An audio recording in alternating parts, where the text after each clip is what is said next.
नमस्कार दोस्तों, मैं हूं डॉक्टर अमरीश कारी। आपका अपने YouTube चैनल डॉक्टर कारी पर स्वागत करता हूं। आज की इस वीडियो में हम होम्योपैथी दवाई टेरेंटुला हिस्पैनिया के बारे में बात करेंगे। इस वीडियो में हम जानेंगे कि ये दवाई किन रोगों और किन लक्षणों में पेशेंट को हम देते हैं। जानने के लिए वीडियो पूरा देखें। अगर आप हमारे चैनल पर नए हैं तो चैनल को सब्सक्राइब कर लें ताकि आने वाले हेल्थ रिलेटेड वीडियोज से आप अपडेटेड रहें। दोस्तों, टेरेंटुला को सबसे ज़्यादा यूज़ मेंटल इलनेस में किया जाता है, यानी मानसिक रोगों में इसे हम पेशेंट को देते हैं। जैसे पेशेंट के अंदर अगर रेस्टलेस देखने को मिलती हो, यानी बेचैनी देखने को मिलती हो, साथ में पेशेंट को एंजाइटी हो, एंजाइटी के केस में दवाई बहुत असरदार रहती है। इपिलेप्सी, पैरालिसिस जैसे केस में भी ये दवाई हम पेशेंट को देते हैं। दोस्तों, टेरेंटुला दवाई डीप और लॉन्ग एक्टिंग दवाई है। इसके रेस्टलेसनेस के सिम्टम्स की बात करें तो पेशेंट कभी भी शांत नहीं बैठ पाता है, हमेशा मूवमेंट करता रहता है, या तो पेशेंट के अंदर बेचैनी इतनी ज़्यादा देखने को मिलती है उसके हाथ पैर हिलते रहते हैं। रेस्ट लेग सिंड्रोम में भी इसे हम दे सकते हैं। इसके अलावा पेशेंट के हाथ हिलते रहते हैं, खास तौर पर पेशेंट की उंगलियां हिलती रहती हैं। Patient very sensitive to music होता है, यानी पेशेंट म्यूजिक के प्रति बहुत संवेदनशील होता है, या तो पेशेंट को म्यूजिक सुनने के बाद आराम मिल जाता है सारे सिम्टम्स में, या फिर सारी दिक्कतों में एग्रावेशन देखने को मिलता है, यानी पेशेंट की बेचैनी बढ़ जाती है। इसके अलावा पेशेंट कच्चा खाना पसंद करता है, जैसे मूली, गाजर या फिर और सैलेड को वो खा लेता है। पके हुए खाना को वो अवॉइड करता है, यानी खाना प्रॉपर वो नहीं खा पाता है।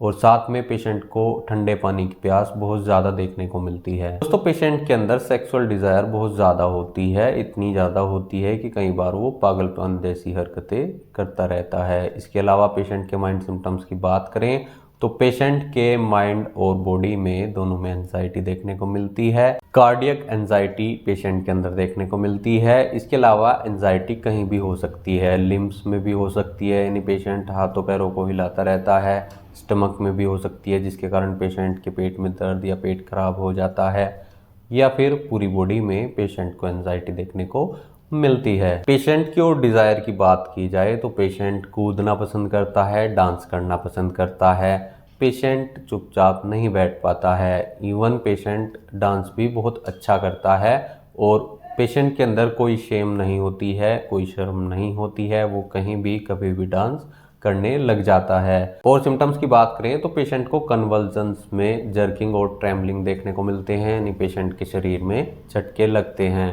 पेशेंट हमेशा बेचैनी में रहता है। पेशेंट जब तक सोने जाता है तब तक वो बेचैनी में रहता है। इवन पेशेंट को नींद भी सही से नहीं आती है, वो सुबह जल्दी उठते ही बेचैनी दिखाना शुरू कर देता है। शाम को थोड़ा बहुत उसको रिलीफ मिलता है, खाना खाने के बाद वो कुछ टाइम रिलीफ करता है। दोस्तों, पेशेंट को पूरी बॉडी में दर्द महसूस होता है और वीकनेस महसूस होती है। पेशेंट को बोन्स में दर्द होता है, जॉइंट्स में दर्द होता है, और फीवर भी आता है। फीवर इंटरमिटेंट होता है, यानी अगर फीवर पेशेंट को आज आया है तो वो कल सेम टाइम आएगा।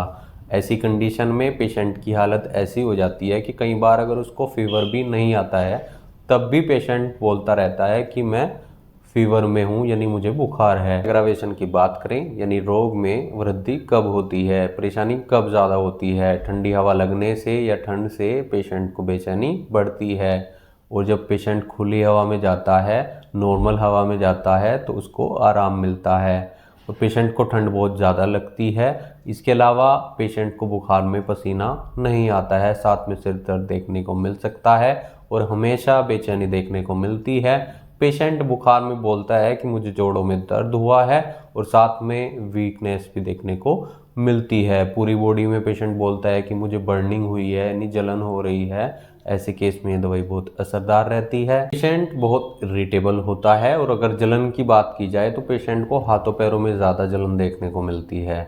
इसके अलावा पेशेंट एक्साइटेड होता है सिंगिंग के लिए, यानी गाना गाने के लिए, म्यूज़िक के लिए, और कई बार इनसे पेशेंट को रिलीफ भी मिल जाता है, और कई बार एग्रावेट भी इन चीज़ों से हो जाता है। जैसे पेशेंट अगर गाना गाता है या म्यूज़िक सुनता है तो कई बार इमोशनल हो जाता है, उसके बाद रोना शुरू कर देता है, या फिर पेशेंट वोलेंट हो जाता है। वोलेंट के साथ पेशेंट की एंगर देखने को मिलती है, पेशेंट को गुस्सा बहुत ज़्यादा आता है, और उसको खुद भी नहीं पता होता है कि कई बार वो क्या बोल रहा है। पेशेंट के अंदर फ्रिक्वेंट डिजीनेस देखने को मिलती है और पेशेंट अकेला रहना खासतौर पर पसंद करता है।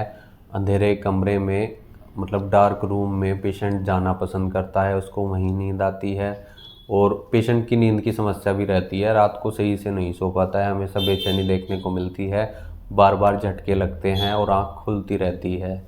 ऐसे केस में एपिलेप्सी हो, कन्वल्जन्स हो या फिर पेशेंट को और भी कोई मेंटल डिजीज़ हो, इलनेस हो, तो ये दवाई देने से इन सिम्टम्स में काफ़ी राहत मिलती है। अगर पेशेंट के ये कॉमन सिम्टम्स देखने को मिलते हैं यानी बेचैनी बहुत ज़्यादा हो, एंजाइटी डिसऑर्डर में भी इसे हम दे सकते हैं, रेस्ट लेग सिंड्रोम में भी इसे हम दे सकते हैं। तो ये दवाई देने से पेशेंट में इन दिक्कतों में काफ़ी राहत मिलती है। अगर आपको ऐसी कोई शिकायत है तो एक बार अपने होम्योपैथी डॉक्टर से कंसल्ट ज़रूर कर लें कि क्या ये दवाई आपके लिए सही है या कुछ और दवाइयों की आपको ज़रूरत है, और केस टेकिंग के बाद ही डॉक्टर सही से बता पाएंगे कि क्या आपके लिए ये दवाई सही है, इसकी क्या डोज और क्या पोटेंसी आपको दी जाएगी। वीडियो देखने के लिए धन्यवाद। चैनल को सब्सक्राइब करें, कमेंट सेक्शन में हमें बताएं कि हमारी वीडियोज़ आपको कैसी लगती हैं। Thank you. अगर आपके पास कोई होम्योपैथी डॉक्टर नहीं है तो हमें दिए गए व्हाट्सएप नंबर पर संपर्क कर इलाज या सलाह ले सकते हैं।